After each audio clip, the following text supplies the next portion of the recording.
Hello, hi. நீங்க feel பண்ணிக்கிட்டு இருக்கீங்களா? ஒரு 10 வருஷத்துக்கு முன்னுக்கு நம்ம அப்படி இருந்திருக்கலாமே!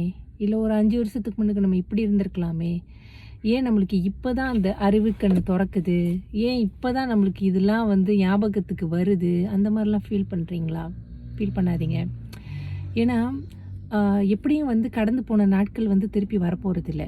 ஓகேவா? பாஸ் இஸ் பாஸ் தான். பட் அந்த பாஸ்ல வந்து நம்ம என்ன கத்துக்கிட்டோம்? என்ன விஷயங்கள நம்ம இப்போதைக்கு மாத்தலாம்? அப்படின்னு சொல்லிட்டு நம்ம யோசிக்கணும். என்ன பொறுத்தவரைக்கும் வந்து அந்த பாஸ்ட்ல நடக்கிற விஷயங்கள் தான் வந்துட்டு இன்னைக்குள்ள இந்த ப்ரெசென்ட்ட வந்து தீர்மானிக்குது. இன்னைக்குள்ள இந்த ப்ரெசென்ட் டைம் தான் வந்துட்டு நாளைக்குள்ள ஃப்யூச்சரையும் வந்து தீர்மானிக்குது. ஓகேவா?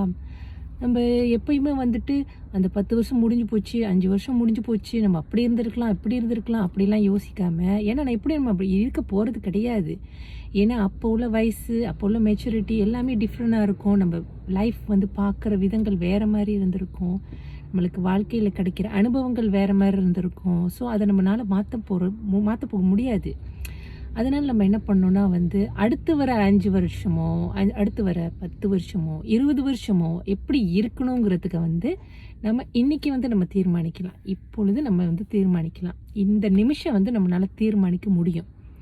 அதனால வந்துட்டு, அந்த பாஸ்ட்ல நம்ம கத்துக்கிட்ட விஷயங்கள வந்து, நம்ப இப்பொழுது வந்து நம்ம வந்து எக்ஸிக்யூட் பண்ணோம்னா வந்து, அடுத்த ஒரு ஃப்யூச்சர் 10 வருஷமோ, 20 வருஷமோ, 30 வருஷமோ எல்லாமே நம்ம கையில தான் இருக்கு. எப்படி நம்ம வாழ்க்கைய கொண்டு போறோம் அப்படின்னு சொல்லிட்டு.